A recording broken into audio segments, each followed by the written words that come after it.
for you.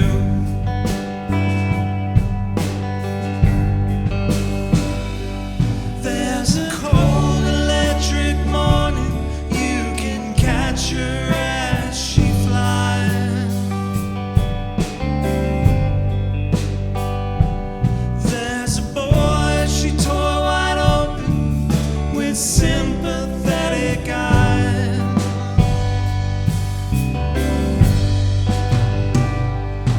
There's a home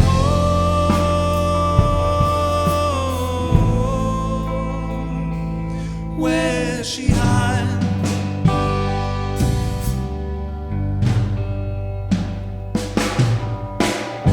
Dreamt I was a raven, set my mind to fly.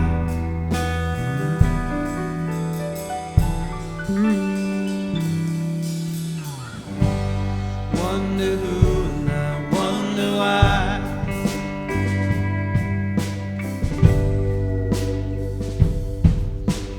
Raven had another dream, years from now came true.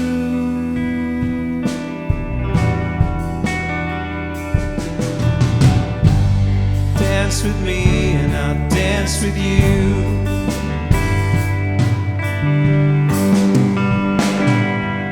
There's a piece of broken wisdom laid gently at my feet,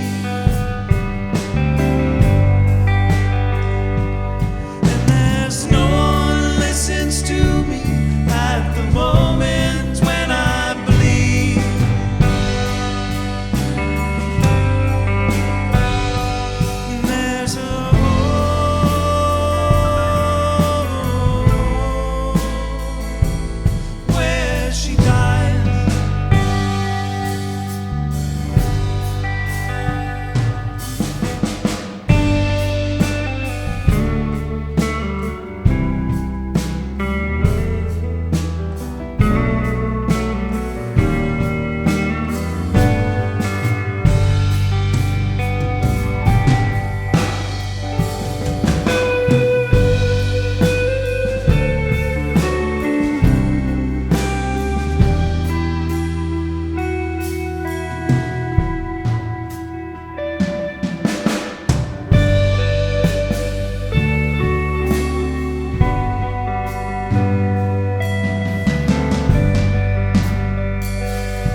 This is Michael Frank, and I'd like to tell you a quick story about my friend Joe.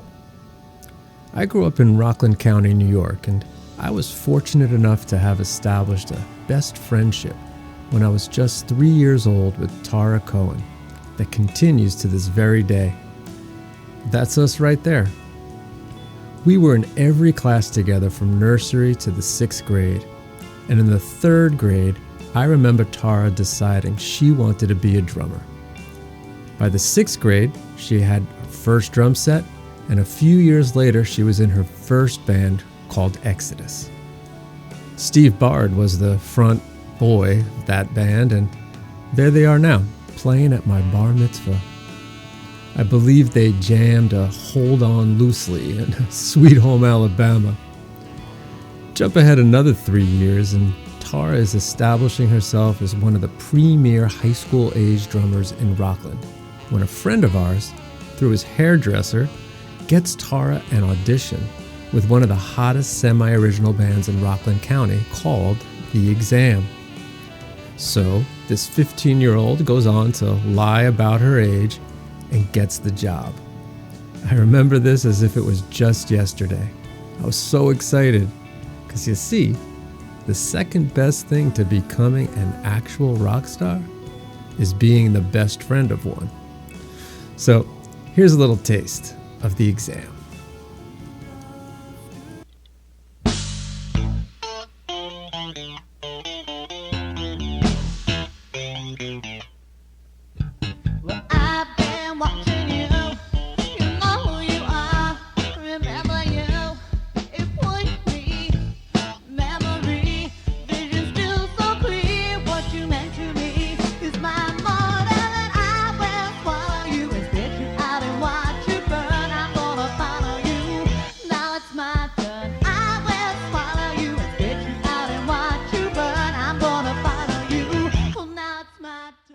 Pencil Box was recorded on a Tascam 4-track cassette player, which, you could laugh now, but that was a cool thing to have.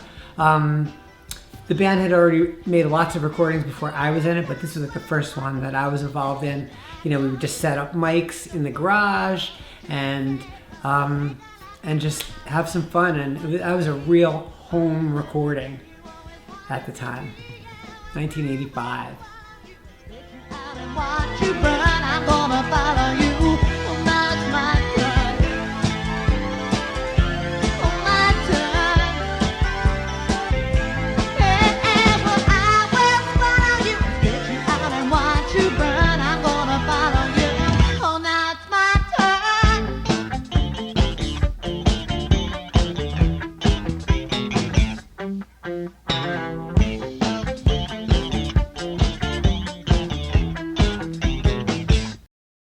The Exam covered a lot of The Pretenders, and their original stuff, well, also sounded a lot like The Pretenders. However, back to those very first weeks with The Exam, Tara would come back from practice almost every time in complete awe of their unbelievable lead guitarist.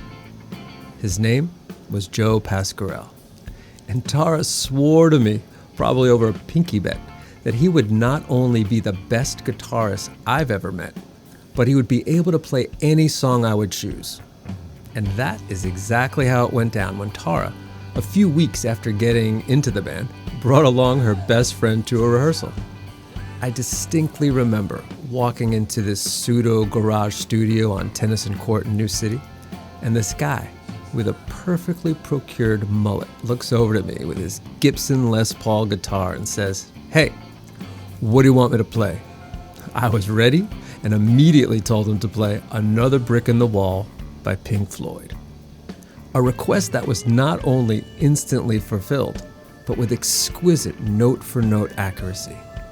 Now, while this moment may have been a foreshadow of the years to come, let's pause a moment to listen some of Joe's music stylings from his high school days up until the mid-'80s.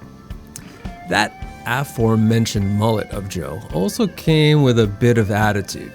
Sure, Joe had been highly influenced by the Beatles and other classic rock icons, but he also had a pretty deep strip of punk attitude within him as well.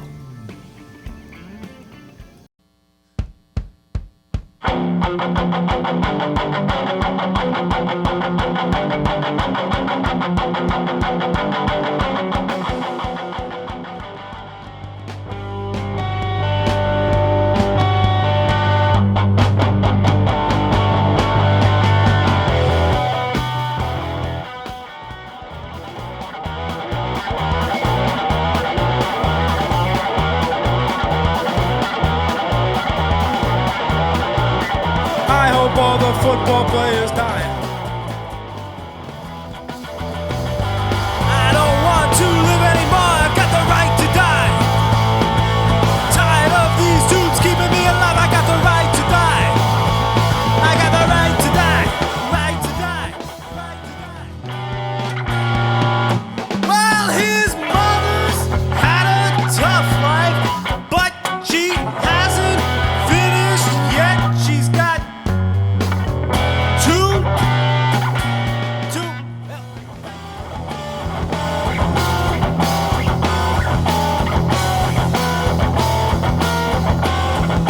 Scratch your face.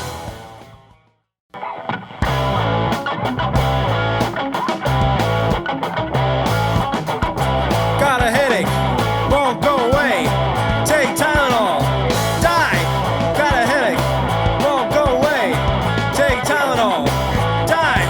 Got a headache, won't go away. Take Tylenol, die. Got a headache, won't go away.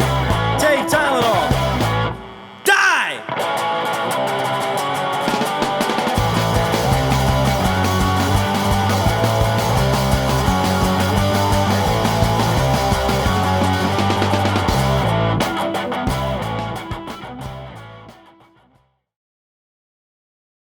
So the exam came to a quick end, and for a few years, Joe and Tara jumped around into a variety of different bar and cover bands. But most memorable, and most important, and certainly the coolest post-exam pre-machine gig, was Joe's and Tara's brief stint with perhaps one of the most legendary undiscovered talents in Rockland County history, Frank McCarthy of Franco the Mountain. Check these out. Everything sucks. Everything sucks.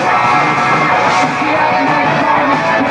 This is my life and I tried to work a boy and everywhere I work. In the kitchen, in the thing, down in the basement, now I live on a boat. I might have been sitting in a chair.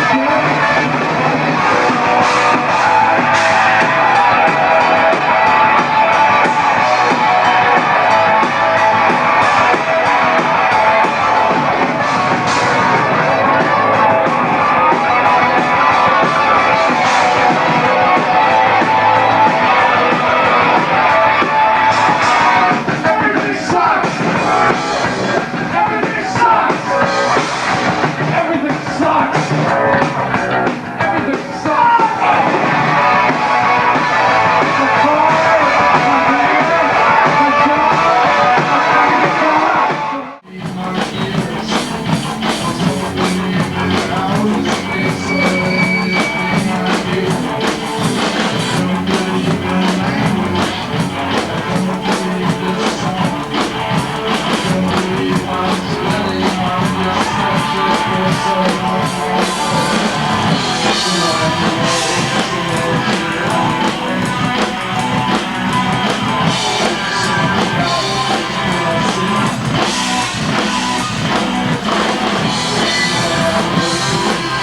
The car, my hair, my job,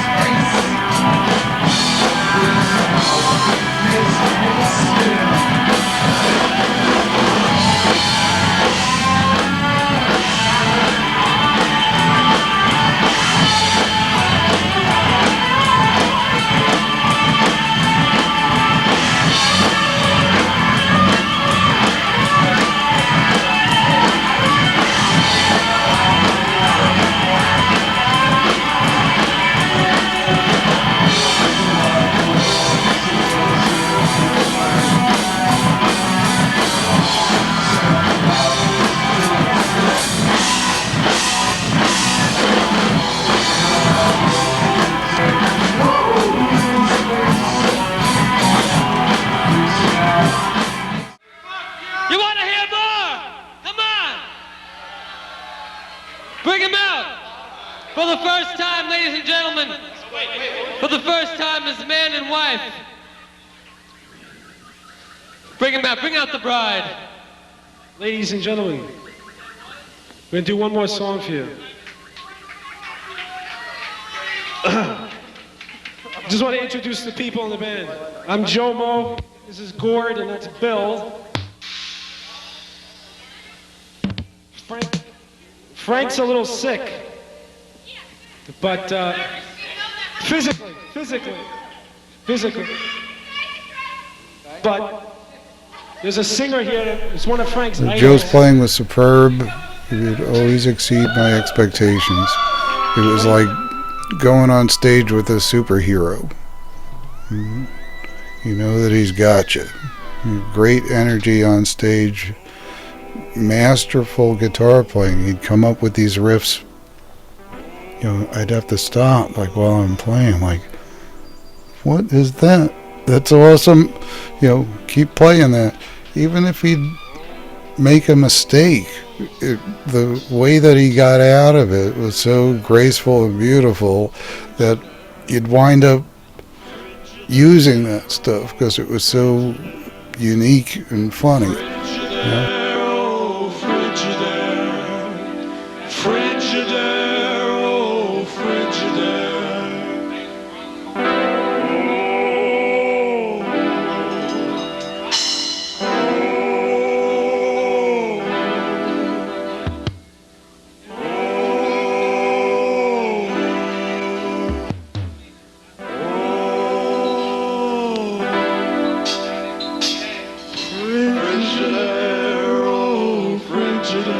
Wake up, Todd.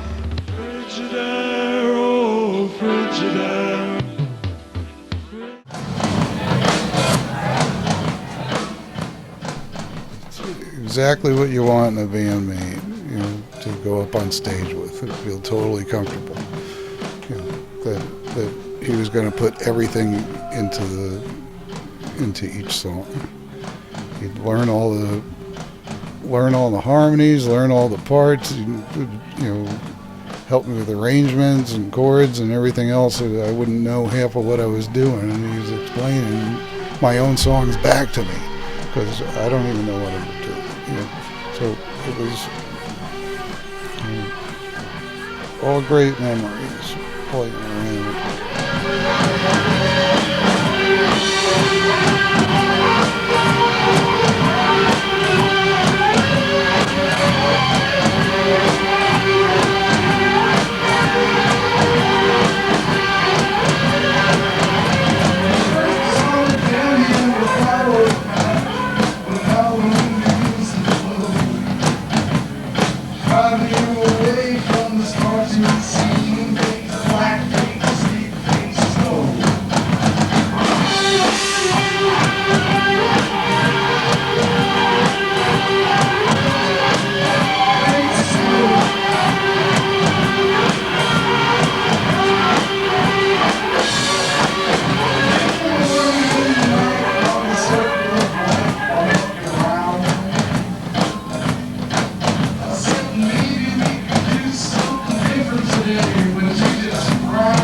So comfortable on stage, you know, you're playing like a really great solo. So looking at him, and it was just his best smile that you ever saw, you know, beaming off the guy. It was just in his element. And it was just really, really nice to go through that with somebody who cared about the music that much. By early 1988, I'd been at SUNY Albany for 2 years, and Tara had just completed her associate's degree at RCC. She was visiting me at my school, and we were walking from my apartment to a local club to see a band. As we walked and spoke, I mentioned to Tara about this little duet band called Strange Arrangement. I told her that every single time they played a Pink Floyd tune, the crowd went nuts. "You and Joe should start a band that only plays Pink Floyd." Tara instantly agreed and called Joe soon thereafter to see what his thoughts were. And this, my friends, is the actual origin seed story of the Machine.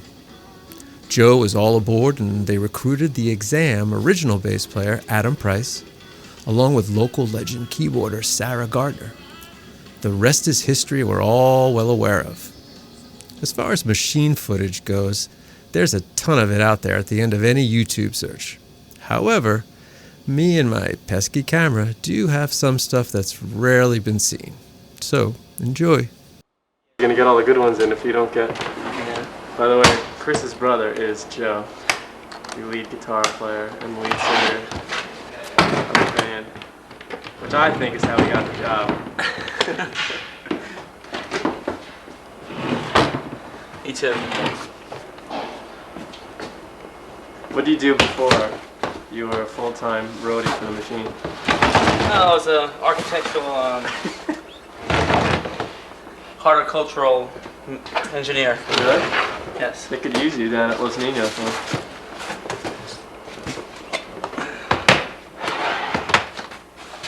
Okay.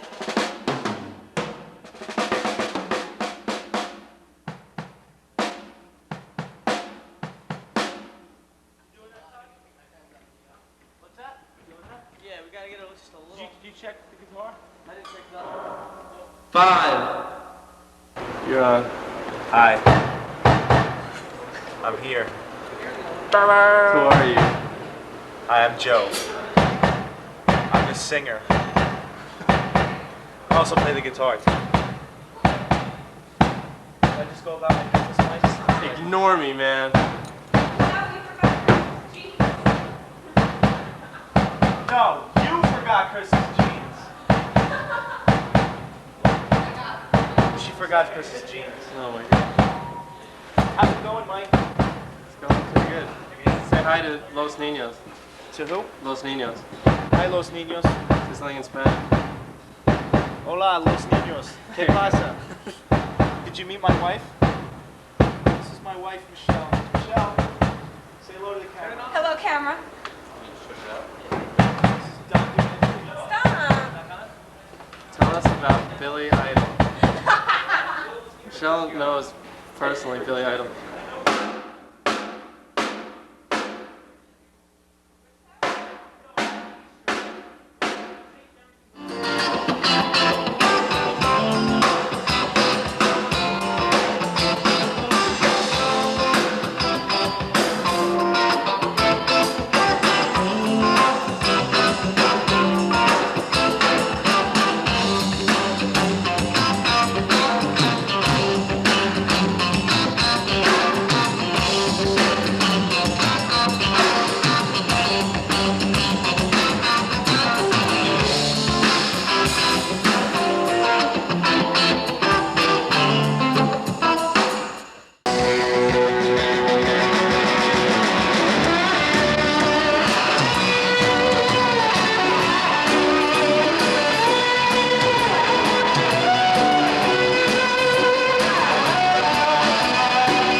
If I were a swan, I'd be gone.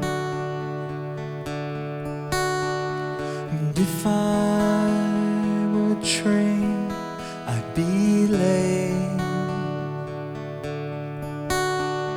And if I were a good man, I'd talk with you more often than I do.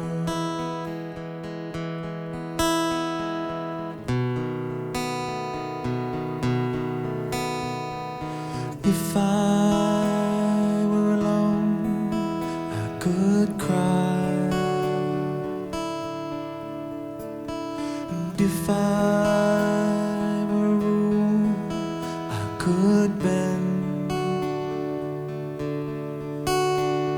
And if I go insane, please don't put your wires in my brain.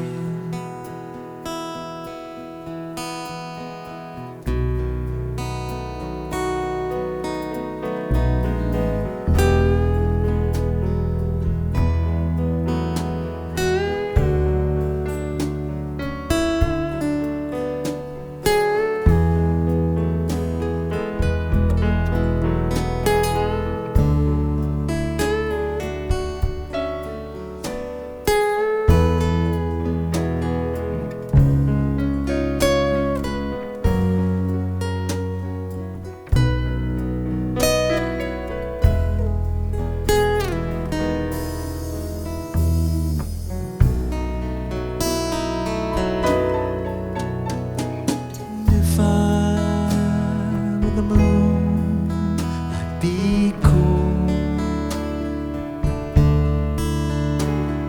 And if I were a rule, I could bend.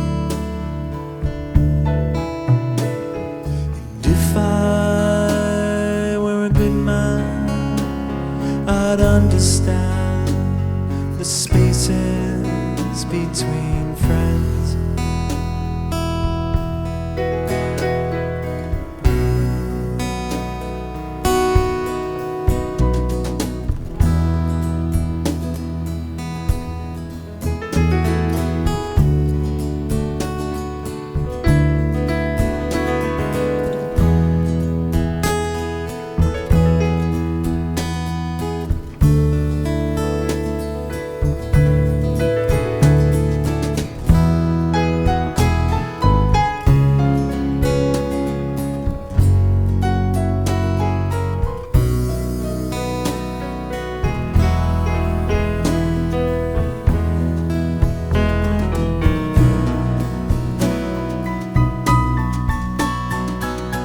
If I were alone, I could hide. And if I were with you, I'd be warm and dry. And if I go insane, would you still let me join in with the game?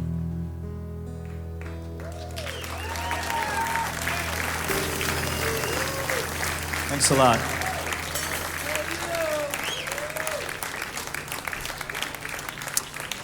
Thank you.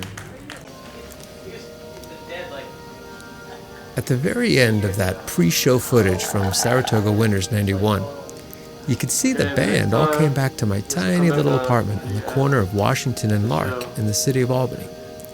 Here you could see Joe meditating to the music of his absolute favorite classical composer, Wolfgang Amadeus Mozart.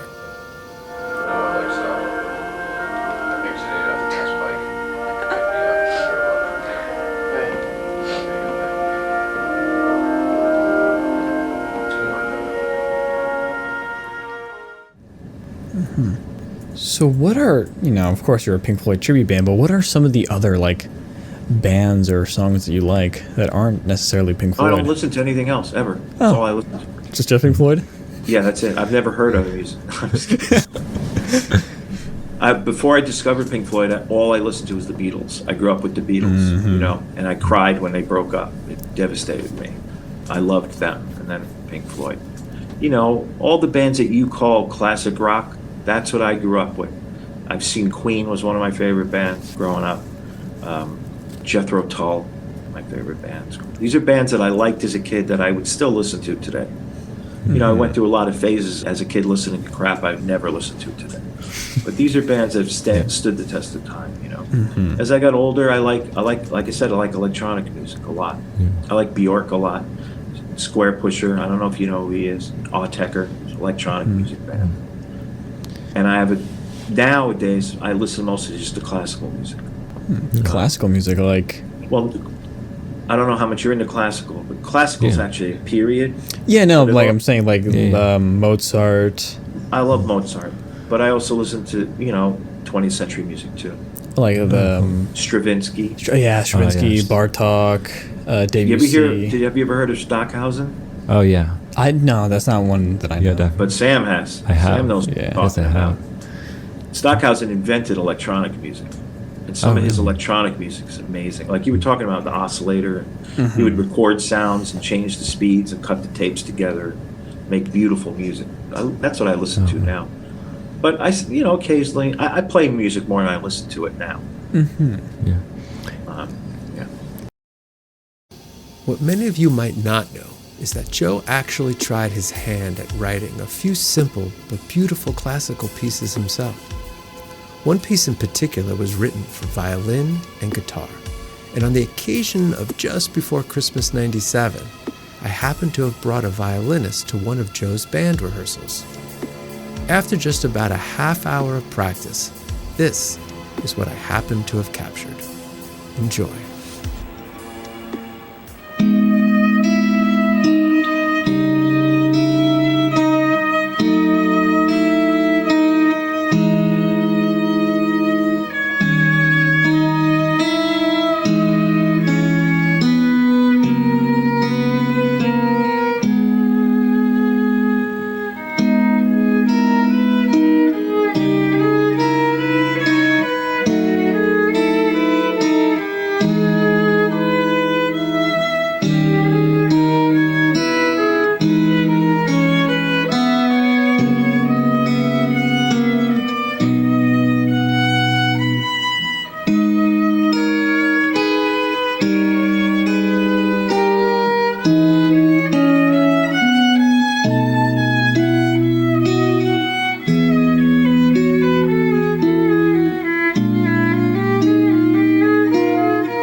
Hard to play on this guitar. Yeah. That's great.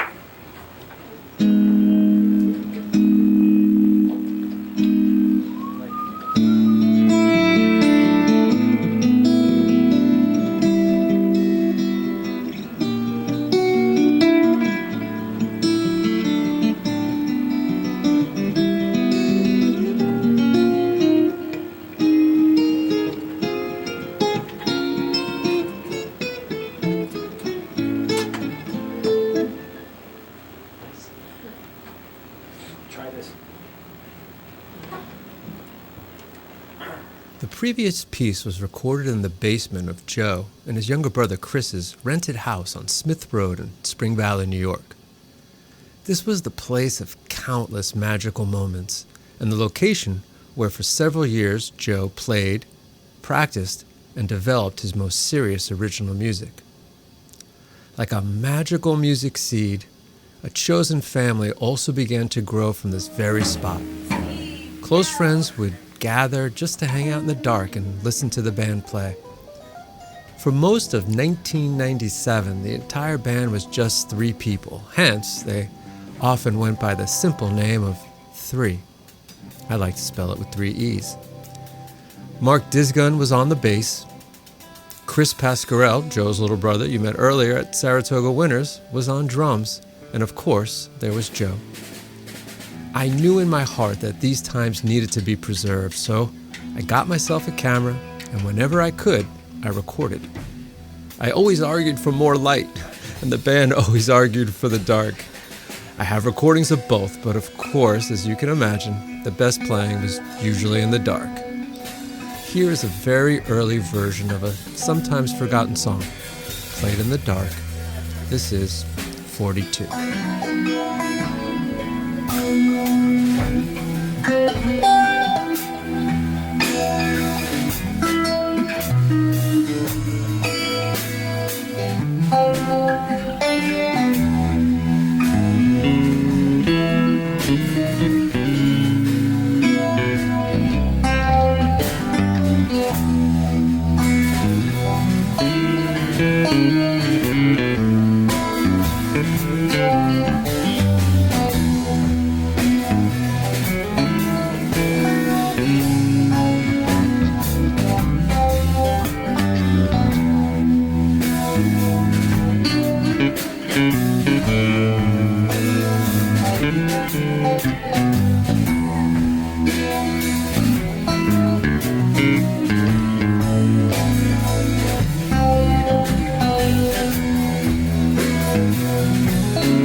42. The first time I heard Joe sing that, I was knocked out. The singing, the beauty that came out of him. I'll never forget where I was. I was in his basement. I know what chair I was sitting in. I was so moved by that song.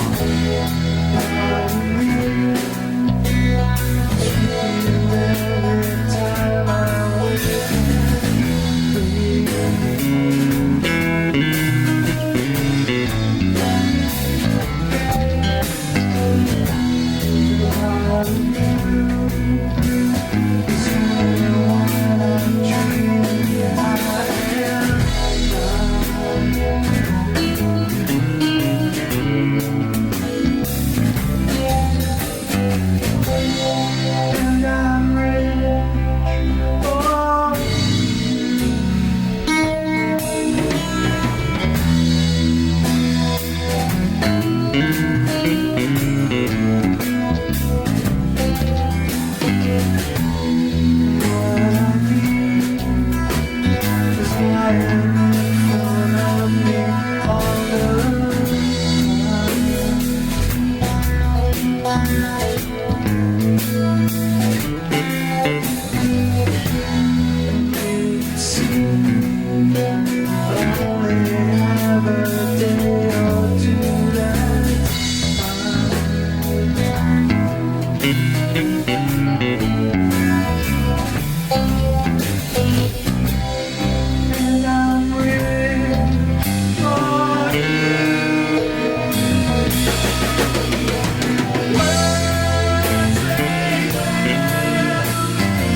connection to other people. How that you are only 42 minutes away from a person literally on the other side of the earth. If you dug a hole in the earth and jumped in it, it would take you 42 minutes to get to the other side of the earth.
As you can clearly hear, Joe's original music had come a long way from his teenage early 20s to what was now a beautiful blend of psychedelic, ballad, jam band, rock and roll.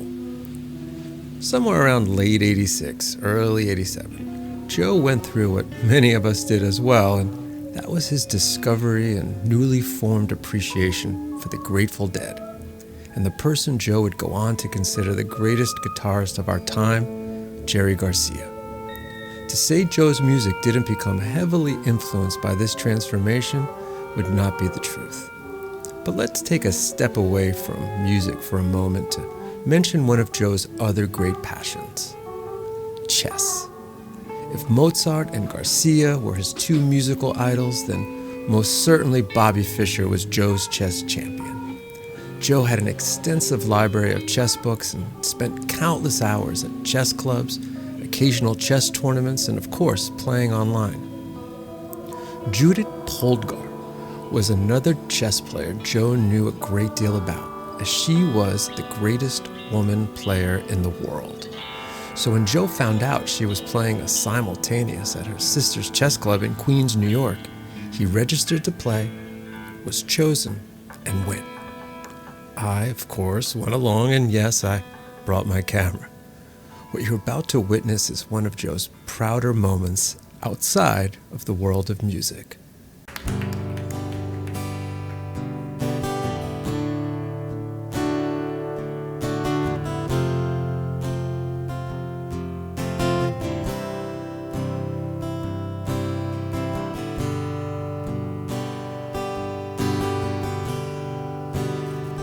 When that fat old sun in the skies full, summer evening, birds are cold. Summer Sunday, end of year, children's laughter in my ear.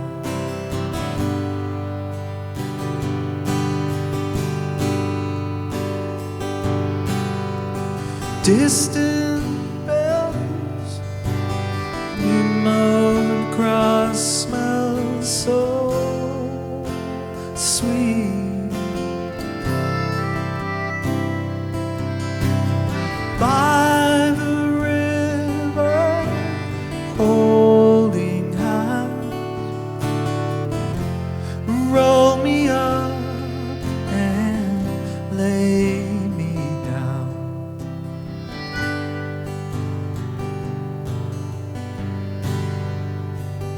And if you hear, don't make a sound. Just pick your feet up off the ground. And if you hear, as the warm light flows, silver sound from a time so strange, sing to me, sing to me.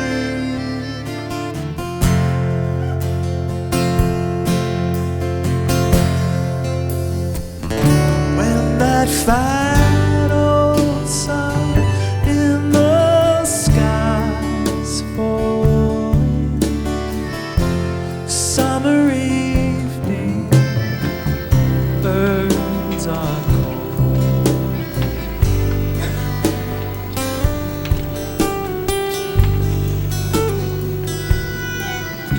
Summer Sunday,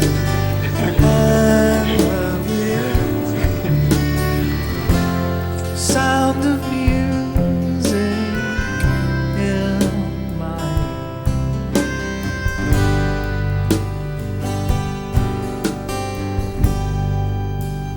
And if you hear, don't make a sound. Just pick your feet up off the ground. And if you hear, as the warm light flows, a silver sound from a time so strange, sing to me, sing to me.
Thanks, everyone. Thank you all very much.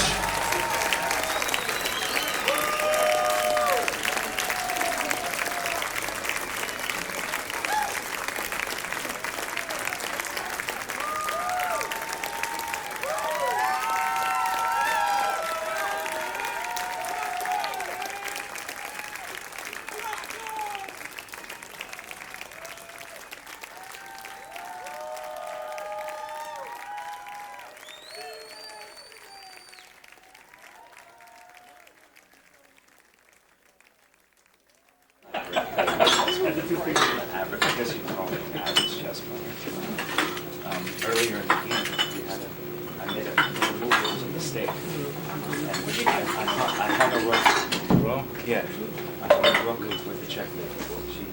She picked up a queen to take it. Joe has a draw.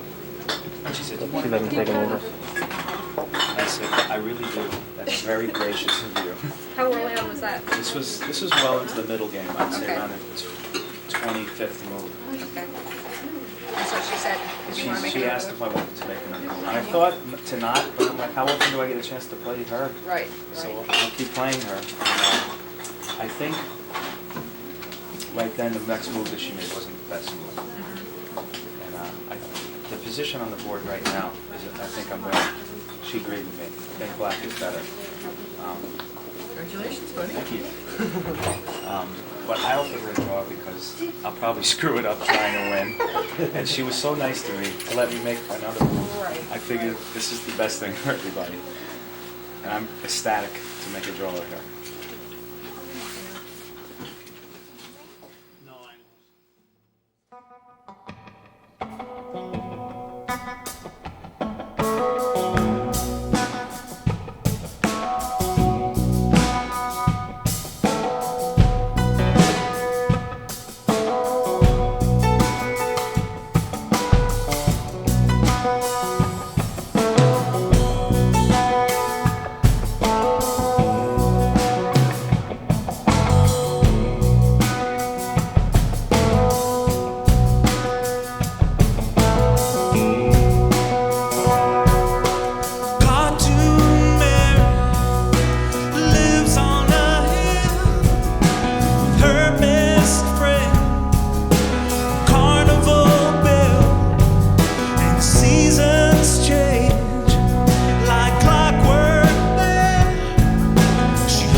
Joe I love the most musically was that he was able to communicate the joy of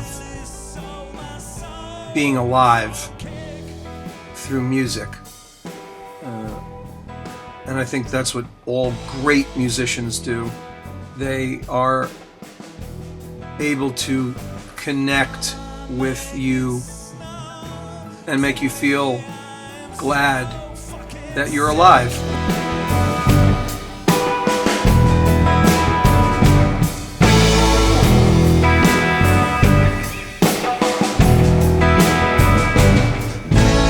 Will you stay?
The video you just watched was shot around 2006 from the First Reformed Church in Nyack, New York. I produced this live video concert film in an attempt to once again jumpstart Joe's original music. You see, the band you heard earlier from the late 90s, 3, and then Cartoon Mary as they became, had already been dissolved for years after doing just a small handful of shows. Joe had given up for a while and was pretty much just plowing ahead as the lead guitarist for The Machine. However, as Joe will convey here in his own words, his deepest desire was to be playing his own music. And what about your own music? Do you perform and write your own music? I've written my own music my whole life since the day I picked up the guitar. But much to my chagrin, especially as I get older, it's one of my regrets in life. I spent my entire adult life playing someone else's music. I'm not ashamed of it. We do it well. We're good at it. I made a career out of it. But in hindsight, it's a bit of a regret that I didn't put that energy into my own music. I think I'm a better songwriter than I'm a guitar player or a singer. But, you know, in order to do something like that, you have to own it 100%. That's part of doing that. And for whatever reason, that was hard for me to do. But I still write, and I love doing that. And that is a whole different thing. Do you ever perform or find places or people to perform your own original songs? Or no, one of the problems was finding people to play it. That's I mean, it's hard to be in a band. I don't know if either of you guys ever tried to be in a band, but yeah, we have. It is freaking impossible. I mean, that's why bands don't last, because you have to get along, and it's an intimate thing to play music with people, and it's a real intimate thing to get people to play my music. Yeah. You know, it's for me, it literally was an impossible thing to do, to find people to play my music the way I would feel proud to play it, you know, in front of people. I have done it, but it was always difficult and hard and unrewarding. Well, I shouldn't say it was unrewarding. It wasn't as rewarding as creating the songs in the first place. And also part of, you know artists, not only because they wrote great music, but because they have the other aspects of your personality. You have to want to put yourself out there and promote yourself and sell yourself. I'm not wired like that. I don't have that part. So that's, you know, I'm amazed that people come and listen to us play. Like, you know, and if I'm there and they came there, like, I'm going to play, okay. But I could never say, hey, I wrote this, listen to it. Like, I couldn't even imagine doing that. People do it to me all the time. Like, I'm just not wired like that. So that's part of it too. But to answer your question, we have played live. I think Mike was at some of those shows. Cool. Yes, indeed. Joe did write a lot of beautiful music. He even has a Christmas song. Sure, it's a sad one, but Joe really loved Christmas. It's called Don't Feel Like Christmas. And here's Joe's original demo, glued to a more refined recording, sung by a good friend of the Machines, Michelle Zala.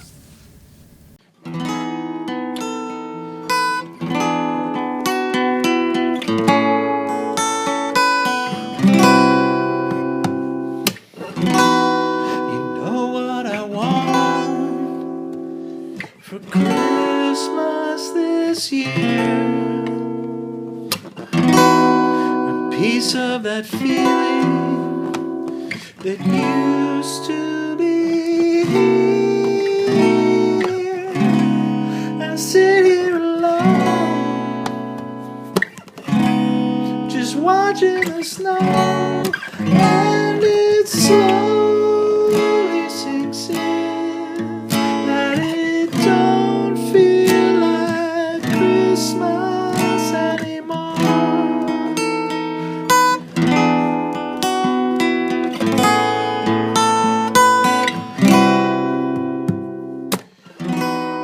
Snow's not as white as when I was a child. The magic of night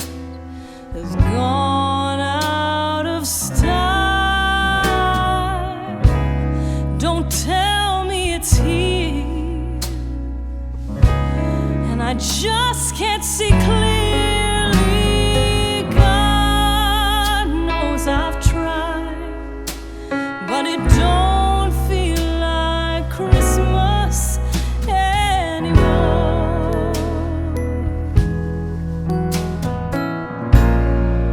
No silent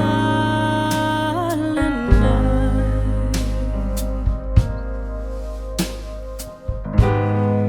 no Christmas white.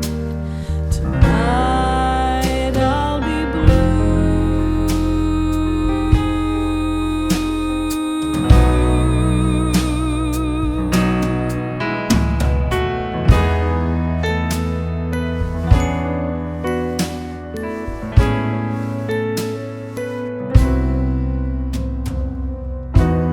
No reindeer's gonna fly without me on his side. And I can't believe what I don't feel inside.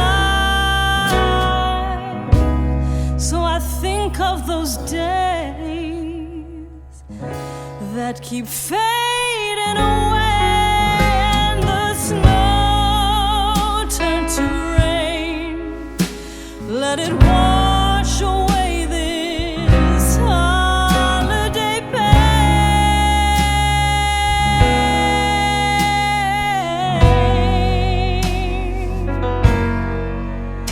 'Cause it don't feel like Christmas anymore.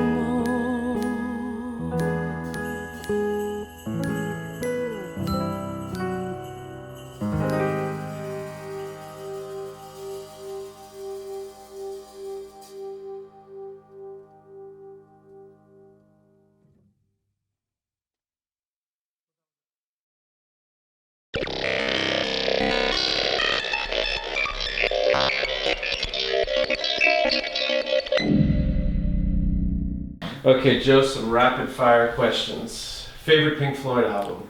The Wall. Favorite curse word? Fuck. Most likely to order at a diner on the road?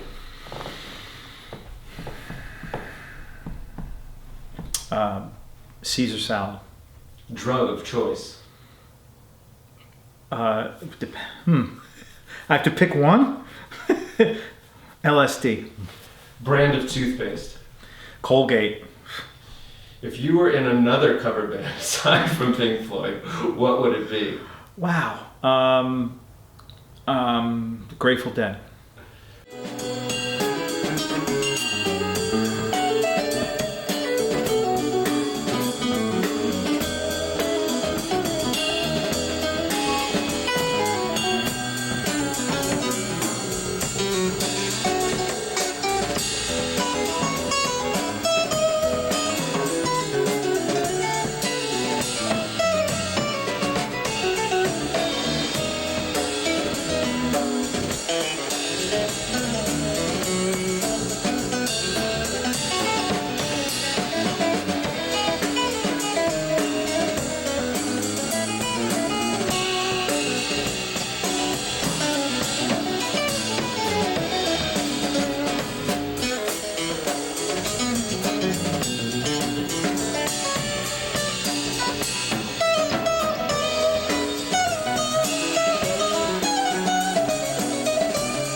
Favorite superhero?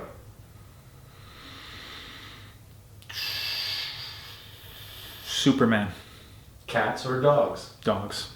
If you were to start over again at a new instrument, what would it be? Keyboards. All right. So once again, do you have any questions for your fans? No, for your fans. Remember, they're all compressed into one person. You're saying goodbye. I would say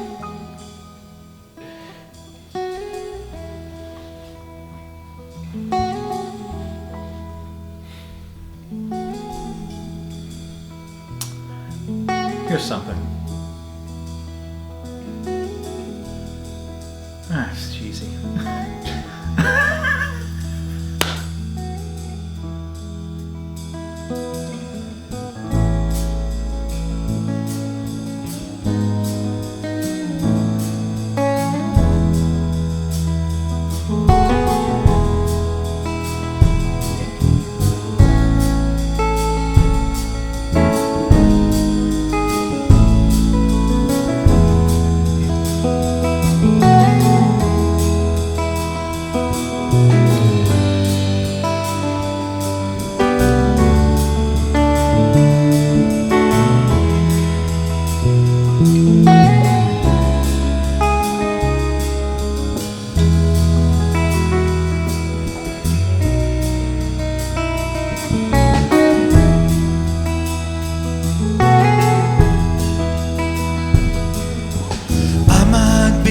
Mountaintop, carve my words in stone.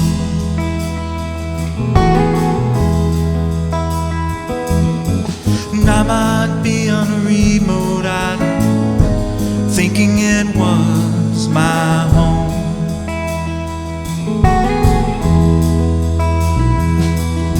And I might be on a sailing ship, roaming the ocean blue.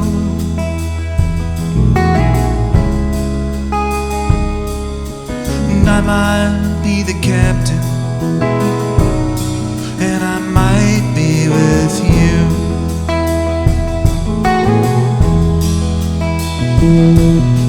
And I might be the Star of David, shining down upon your head.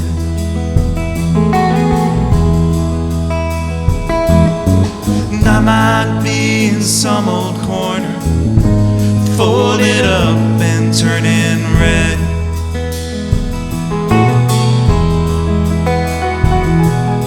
And I might be in a lonely forest, searching for a clue.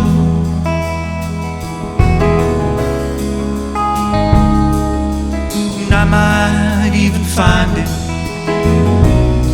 and I might be with you.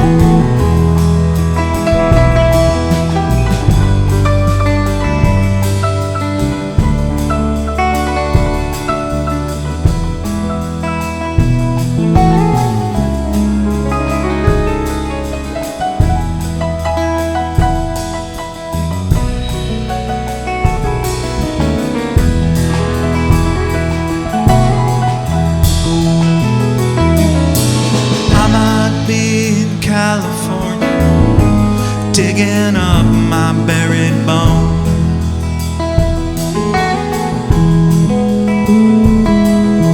And I might be in Minnesota, digging out from April snow.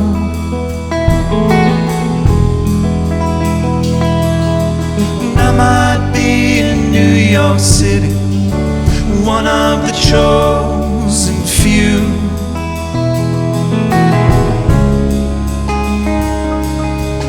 I might be forgotten, and I might be with you.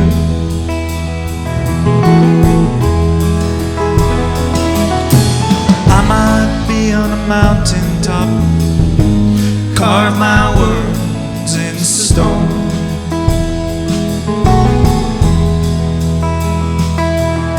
And I might be on a remote island, swear that was my home. And I might be in a sailing ship, roaming the ocean blue.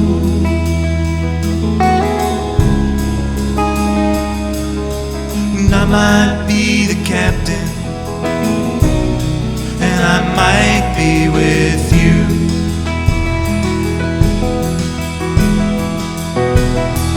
Well, I might be the captain, and I might be with you.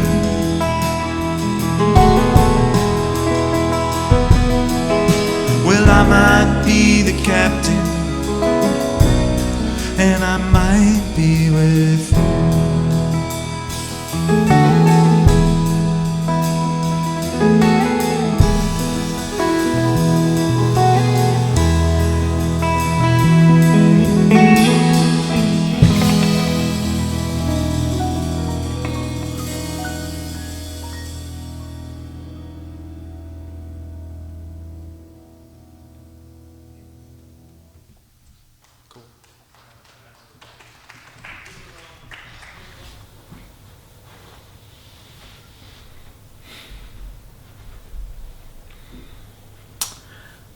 Here's something. It's cheesy. I feel like as a musician, and you get on stage and you're playing this music, right? You're playing music for the audience, right? And I think as a your job, one part of your job is to tell something to the audience about yourself. Right? So yeah, you got to play the song, right? So the right chords and sing the right words and blah blah blah, whatever. That's the easy part. What you want to do is tell them something about yourself that they don't know within the context of you're playing this music, right? For me, we play Pink Floyd music in that band. So through that context, tell them something about yourself so they feel like when they left, like they know something about me, that not just that I can play those songs or what, but you know what I'm saying? Like tell them something about yourself. Really let them in on something about yourself. So even though I would never ask anyone, that I'm wondering that. Did you learn something about me tonight? Other than I know the chords to Wish You Were Here and I know the words. But something deeper than that, like you learn something. I'm always wondering that, because that's what I try to do. So I guess that would be something, although I would never ask, I'm always curious about. Because if that happens, then I feel like I was successful at that night. I think I speak on behalf of every person who has ever been fortunate enough to hear you play music.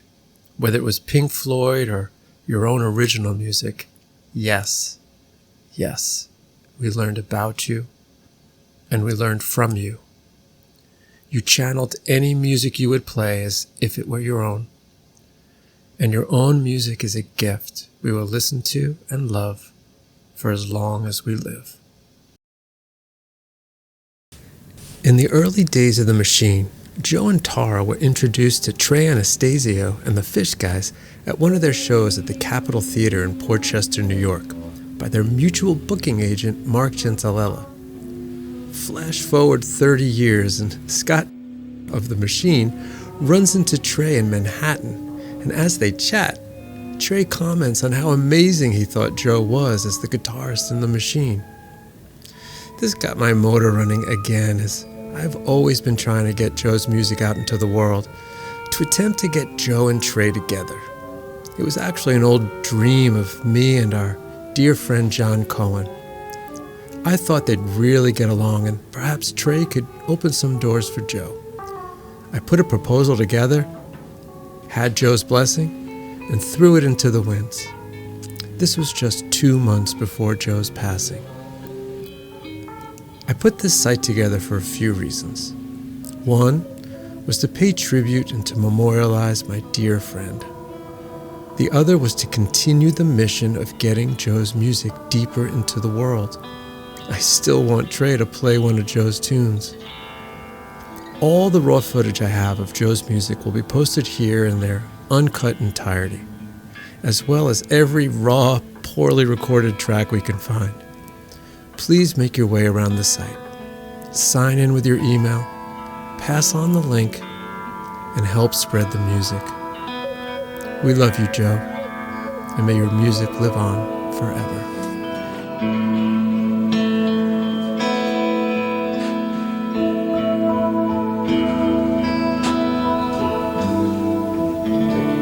Thank you.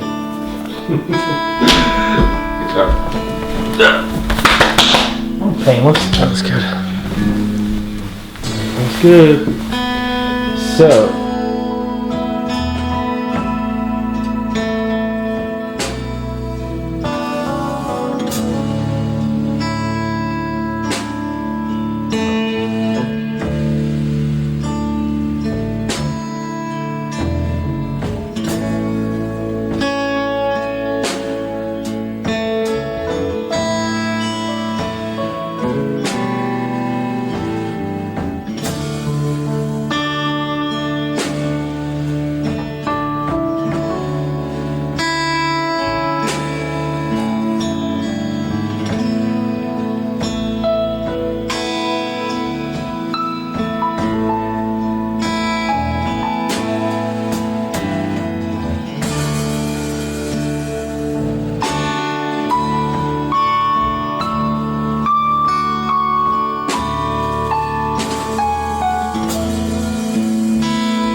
Cool.